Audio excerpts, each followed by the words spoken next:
Hello there. Thanks for taking the time to click on this video. And I know I'm thinking the same thing. How come I'm not fishing? Because even in Washington State, things are frozen. So today we're going to talk about 30 different fly fishing tips that might help you when you're out there fly fishing the next time. And a quick shout out to Skip Morris. His book, 365 Fly Fishing Tips for Trout, Bass, and Panfish, is what inspired this video. So let's talk about the first thing, which is pretty darn important.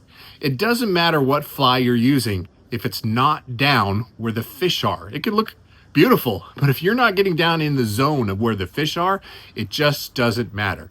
Streamers, a lot of times fish are hanging out in the bottom, right? If you can't get your streamer down towards the bottom, they're not going to strike at it. Or conversely, if the fish are up on top of the water column, eating dries or maybe midges right below, if you're too deep, you're not going to get any action or very little action. So it's important to put the fly where the fish are. So always be experimenting with your depth. So when you're fishing a river or stream, it's always good to approach from downstream. And part of the reason why is fish will face upstream when they're in a creek or in a river.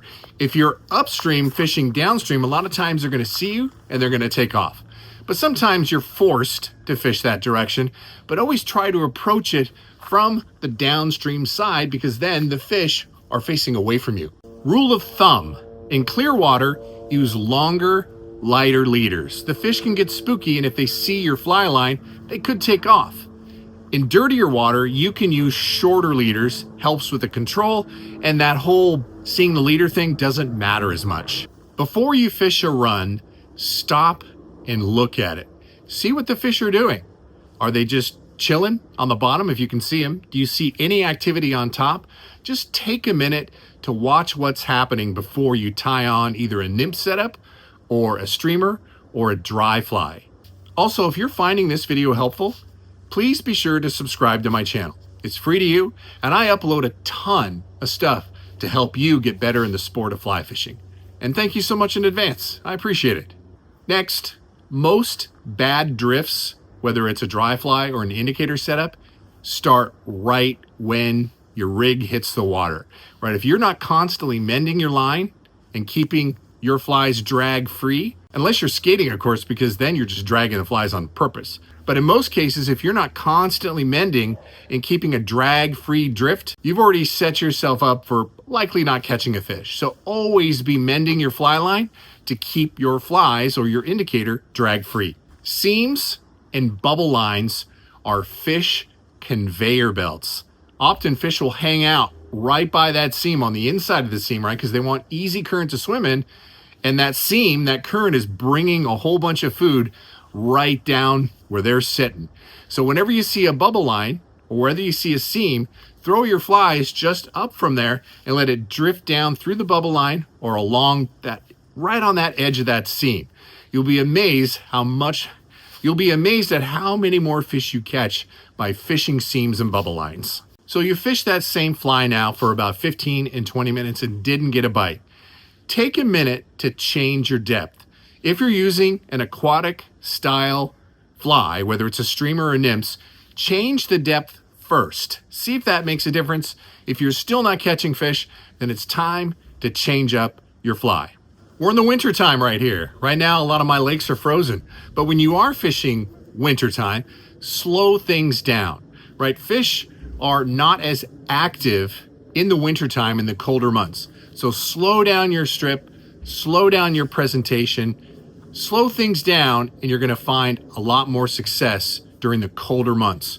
Once springtime hits and early summer, then you can really speed things up because their metabolism is going, they're warm, they're feisty, they're ready to go. And when you get into the summer months, think deeper, right? Fish don't like to hang out in that warmer portion of the water column.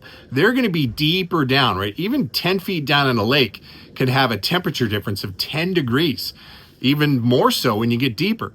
Fish like to stay in that temperate, cool zone in any lake. So in the warmer months, go deeper. And if the water temperature is over 68 degrees on that top layer, then go for bass because trout can die if they linger too long in that low oxygenated water. I said the word. In pressured waters, a lot of times smaller flies win. Not always the case. If you have a pressured lake, stream, or river in your neck of the woods, try tying on a small perdigon, try tying on a small midge. As much as I hate fishing those tiny little flies, a lot of times that can be very effective when fishing pressured water.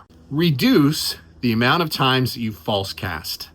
That is just inviting tangles. In most cases, you should be able to false cast once or twice and deliver the fly. Unless you're out there in the saltwater flats and you got to really wind up for a long cast, with trout fishing, you might have to you might have to false cast one time or two times at the maximum.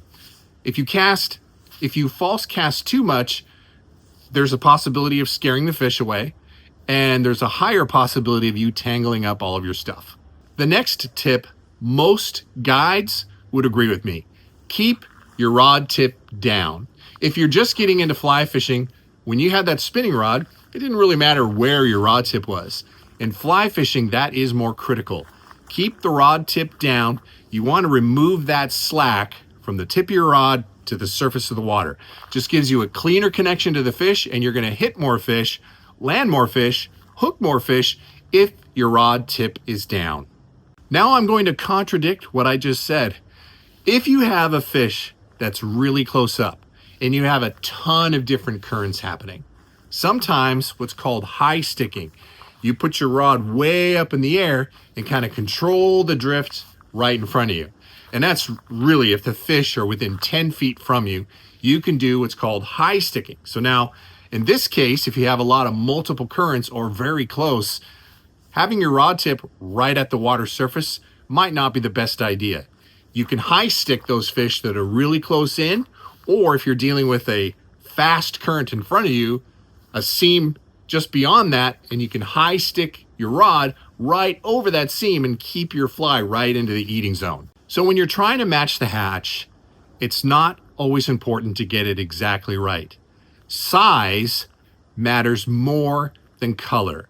If you see a blue wing olive hatch coming out, a lot of times if you don't have a blue wing olive fly, but you have something close to the size of what you're seeing floating down the stream or on the surface of the lake, a lot of times you'll still get an eat in those cases, especially if the water has a little bit of a ripple on it. Ripples are your friend. That little bit of chop on the water, that helps disguise your fly. It completely removes any visibility of line. A lot of times I'll even cast at these ripple zones that are coming down rivers because it disguises the fly just enough to get the fish to eat it. So fish the ripple zones whenever you can. If you got that little chop on a lake, that is money. Typically, trout are not just in random places. They're not just roaming around, right? If they're moving with purpose. They're probably not going to eat. Trout will then find a feeding lane, or they will find structure to hide under because they feel protected, and then eat a meal when it comes by. So if you see a trout traveling, don't even waste your cast on it because he's just moving, she's just moving to the next spot. Try to find those feeding lanes and fish near structure where a fish might be hiding to ambush your fly. The other thing to note, if you see a fish clearly, it's likely they've probably seen you as well. So you might not have an opportunity to catch that fish, and that's why being stealthy, you don't need to crawl on the ground and do some of those crazy things you see on YouTube, but just be stealthy and cognizant of where you're at and where the fish might be at. Move slow, try not to splash or hit the water, try to false cast as little as you can, and try to have a nice soft presentation when you're targeting any specific fish. When you're fishing nymphs, under indicators, throw that nymph setup way upstream. Let it come by you, continue mending so you have a drag-free drift, and then have a lot of line out so you can let that nymph rig go downstream quite a ways. Often I'm covering about a 90-foot section of the river because I'm casting probably 40 to 50 feet upstream, letting it drift through the seam and different fish lanes right in front of me, and then almost all my line out, right, where it's appropriate. I'll let the line go out as far as I can while still controlling it.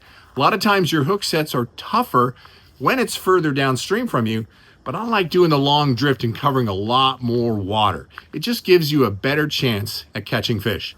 Typically, when your nymphs rigs are downstream, it's a little harder to set the hook because remember, fish are facing upstream. You're pulling the flies away from them and out of their mouth, to where if you start upstream, if the fish eats it, you have a much better chance at a hookup because the nymphs are being pushed into the fish's mouth while you're setting because they're upstream from you. But do the long drift, cover more water, and you'll have more success. One thing Skip says is refusal is not failure. The fish is trying to send you a message, right? You're really close. Maybe you have to size up or size down a little bit. Maybe they're taking something just under the surface if they refused your dry fly. So a refusal is the fish trying to give you feedback on what they want to eat. So if you continue to get refusals, size down, size up, maybe go just below the surface until you finally find success and hook that fish.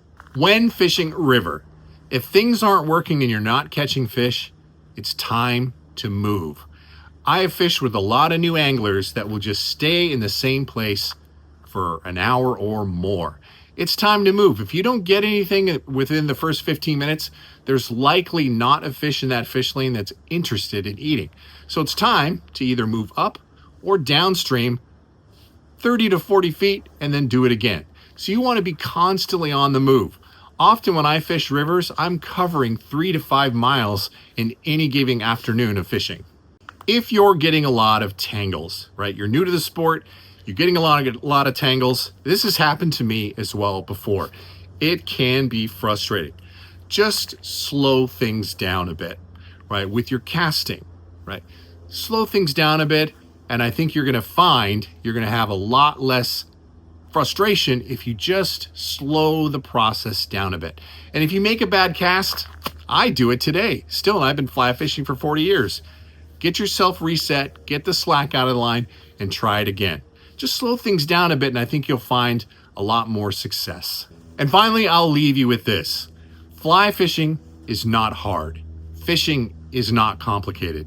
Often, we make it that way with trying to figure out the size of tippet, the length of leader, the type of fly line, the type of fly rod, the types of flies.